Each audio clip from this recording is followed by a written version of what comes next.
Hi viewers, நம்ம இந்த வீடியோல நம்மளுக்கு பிடித்த உணவுகளை எப்படி தயாரிக்கிறாங்க, அந்த உணவு எப்படி தயாரிச்சு நம்ம கைக்கு வருதுன்றத தான் இந்த ஒரு வீடியோல நம்ம பார்க்க போறோம். இந்த வீடியோல நம்ம முதலா பார்க்க போறது கோழி மற்றும் கோழி முட்டைகள். மனிதர்கள் நிறைய பேரு கோழி இறைச்சியிலும் அப்புறம் கோழி முட்டைகளும் அதிகமா சாப்பிட்டு வராங்க. ஆனா இந்த கோழி இறைச்சியை தயாரிக்கிறதும் இந்த கோழி முட்டை எப்படி உருவாகுறதோ அதை பாக்குறீங்களா? கொஞ்சம் கோழிய முட்டையில இருந்து எப்படி எடுக்கிறாங்க, அந்த முட்டையில இருந்து கோழி எப்படி வருது, இதுக்காகவே எக்கச்சக்கமான இடங்களை வாங்கி வச்சிருக்காங்க வெளிநாட்டுகள். நீங்க இப்ப பார்க்க போற காட்சி வெளிநாட்டுல எப்படி அந்த முட்டைகள் வருது, இந்த முட்டையில இருந்து எப்படி கோழியை எடுக்கிறாங்கன்றதான் பார்க்க போறோம். இந்த வீடியோ எடுக்கிறப்பே தெரிஞ்சிருக்கும். அதாவது அவங்க பண்ற ஒரு ப்ராசஸே ரொம்பவும் பாவமான ஒரு ப்ராசஸா மாதிரிதான் இருக்கும்.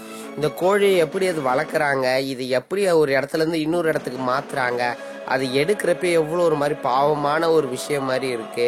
இதை எப்படி ஒரு பெரிய கோழியா மாத்துறாங்க, அந்த கோழிலேருந்து முட்டை எடுத்து அந்த முட்டையை உடைச்சு அதுல இருந்து சின்ன கோழி எடுக்கிறாங்க. இந்த வீடியோல நம்ம ரெண்டாவதா பார்க்க போறது ஃப்ரூட் ஜூஸ். எல்லாருக்குமே ஃப்ரூட் ஜூஸ்னா ரொம்ப ரொம்ப பிடிக்கும். அது சின்ன குழந்தைங்களுக்கு எல்லாம் கொடுத்தா ரொம்ப ஸ்ட்ரென்த்னு சொல்லுவாங்க. ஆனா சில ஃப்ரூட் ஜூஸ் கிடையாதுங்க. ஆர்செனிக் அப்படின்ற ஒரு கெமிக்கல் சேர்ந்த இந்த ஃப்ரூட் ஜூஸ்ல நீங்க கொடுத்தீங்கன்னா உங்க குழந்தைங்களுக்கு ஸ்லோ பாய்சன் மாதிரி மிகவும் ஆபத்தான ஒரு விஷயம். இந்த ஆர்செனிக் அப்படின்றத முக்கியமா ஆப்பிள் ஜூஸுங்களை அதிகமா யூஸ் பண்ணுவாங்க. அப்படிப்பட்ட ஜூஸ் நீங்க குடிக்கிறப்ப உங்களுக்கு ரொம்பவும் உடல்நிலை மோசமாகிறதுக்கு நிறைய வாய்ப்பு இருக்கு. முக்கியமா இந்த சைனால இருந்து வர ரொம்பவும் ஆபத்து. ஏன் இந்தியால சில கம்பெனில கூட இந்த ஆர்செனிக் ஆப்பிள் ஜூஸ் அப்படின்றது ஒண்ணு இருக்கு. இது பிராண்ட் நேம் கிடையாது. அவங்க சேர்க்கிற ஒரு கெமிக்கல் ரொம்பவும் ஆபத்தான கெமிக்கல். இது ரொம்ப குழந்தைங்களுக்கெல்லாம் நீங்க தெம்பு ஆப்பிள் ஜூஸ் குடிச்சா ரொம்ப ஸ்ட்ரென்த் நினைச்சு கொடுத்தீங்கன்னா அது கிட்டத்தட்ட ஸ்லோ பாய்சன் மாதிரி அவங்கள கொல்றதுக்கு நிறைய வாய்ப்பு இருக்கு.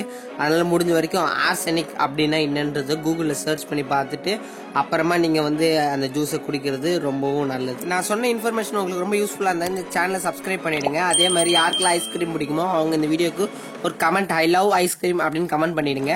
இந்த வீடியோல நம்ம மூணாவதா பார்க்க போறது யாருக்கெல்லாம் ஐஸ்கிரீம் ரொம்ப பிடிக்குமோ அவங்க இந்த வெண்ணிலா ஐஸ்கிரீம் கன்ஃபார்ம் சாப்பிட்டுருப்பீங்க. அப்படி அந்த வெண்ணிலா ஐஸ்கிரீம்ல எக்கச்சக்கமான மேல அந்த டாப்பிங்ஸ், அந்த நட்ஸ், நியூட்ரலா, அப்புறம் இந்த சாக்கோ நட்ஸ், கொக்கோ நட்ஸ், அப்புறம் இந்த கோன்லாம் வச்சு அழகா சூப்பரா தருவாங்க. அப்படிப்பட்ட அந்த வெண்ணிலா ஐஸ்கிரீம்ல பீவர் அப்படின்ற எலி மாதிரியே இருக்கிற ஒரு உயிரினத்துல இருந்து உள்ள இருந்து ஒரு பாகங்களை எடுத்துதான் இந்த ஒரு ஐஸ்கிரீமுக்கான ஒரு சின்ன எசன்ஸ் தயாரிக்கிறாங்களாம். நான் சொல்றது ஃபுல்லாவே அந்த பாகத்துல இருந்து எடுத்து அந்த ஐஸ்கிரீமை தயாரிக்கல.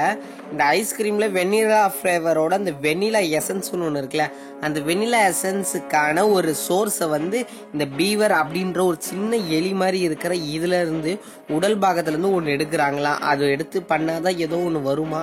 அதுக்கப்புறம் தான் இந்த ஒரு வெண்ணிலா ஒரு டேஸ்ட்டுக்கு ஒரு ரெடி பண்ணி நம்மளுக்கு தராங்க. ஆனா இது எங்க அதிகமா இருக்குன்னு பாத்தீங்கன்னா வெளிநாட்டுல தாங்க அதிகமா இருக்குன்றாங்க. இங்க இந்தியால எல்லாம் பாத்தீங்கன்னா இந்த மாதிரி கிடையாது. அவங்களே டூப்ளிகேட் தான் இந்தியாலே விற்பாங்க. அப்படிப்பட்ட டூப்ளிகேட்னா அப்ப இதெல்லாம் எதுவும் சேர்க்க மாட்டாங்க. வெறும் டேஸ்ட்டுக்காக எசன்ஸ் மட்டும் தான் சேர்ப்பாங்க. இது பாத்தீங்கன்னா ஒரிஜினாலிட்டி ஆஃப் வெண்ணிலா ஐஸ்கிரீம்ல மட்டும் தான் செய்வாங்களா. இது கிடைக்கிறதே உங்களுக்கு ரொம்ப ரேரா தான் கிடைக்கும். இந்த வீடியோல நம்ம நாலாவதா பார்க்க போறது ஹனி. அதாவது எல்லாருக்குமே இந்த உலகத்துல ஹனின்றது ரொம்ப ரொம்ப பிடிச்சிருக்கும். அது விலங்குகளா இருந்தாலும் சரி, மனிதர்களா இருந்தாலும் சரி. அப்படிப்பட்ட இந்த ஒரு ஹனி மலைங்களுக்கு மேல உள்ள ஒரு சின்ன ஒரு மறைவான பகுதி, அதாவது குகை மாதிரி உள்ள இடத்துல அதிக மலை தேனீகள் சேகரித்தது தான் இந்த ஒரு தேன். இதை நான் சொல்லிதான் உங்களுக்கு தெரியணும்னு இல்லைங்க, இது உங்களுக்கே தெரியும். ஆனா இதுலயும் நிறைய ஃப்ராடு வேலை, சீட்டிங் வேலை பண்றாங்க. Original honey, duplicate honey. இந்த ஹனியை எப்படி எடுக்கிறாங்கன்றத பாத்தீங்களா? அதாவது ஒரு மலை மேல ஏறி அங்கிருந்து ஒரு ஏணியை போட்டு ஒரு புகையை மூட்டி அங்க இருக்கிற அந்த ஹனி, அதாவது இந்த தேனீகள் எல்லாத்தையுமே விரட்டி விட்டுட்டு அப்புறம் கொஞ்ச நேரம் கழிச்சு அதை கட் பண்ணியோ இல்லைன்னா அதுல குத்தியோ அதுல இருந்து தேனை எக்ஸ்ட்ராக்ட் பண்ணுவாங்க, அதாவது எடுப்பாங்க. அதுக்கப்புறம் தான் ஒரு நல்ல தேன் நம்மளுக்கு கிடைக்கும். அதுவும் அந்த மேல அந்த சாக்கு சில பேர் போட்டுப்பாங்க, சில பேர் சாக்கு கூட போடுறது இல்லை. தேனி கடிச்சு அப்புறமா தான் உங்களுக்கு அந்த ஒரு நல்ல தேன் உங்களுக்கு கிடைக்குது. அதுக்கப்புறமா அது ஒரு இடத்துல இருந்து வருது. இந்த ஒவ்வொரு மலைப்பகுதியில இருந்து இந்த தேன் வர்றது ரொம்ப திக்கா இருக்கும். அதோட டேஸ்டும் சும்மா வேற லெவல்ல இருக்கும். ஒரிஜினாலிட்டி தேனை சாப்பிட்றவங்க டூப்ளிகேட் தேன்லாம் சாப்பிட்டாங்கன்னா டக்குன்னு கண்டுபிடிச்சிருவாங்களாம். அப்படிப்பட்டு இருக்குமா. இது மலைவாழ் பகுதி மக்களுக்கு தான் அதிகமா இந்த ஒரு தேன் கிடைக்குமா. ஓகே கைஸ், இந்த வீடியோல எப்படி அந்த ஃபுட் எப்படி தயார் பண்றாங்கன்றத பார்த்தோம். இதே மாதிரி இன்னொரு சூப்பரான வீடியோல பார்க்கலாம். அதுவரை tata, bye bye, see you.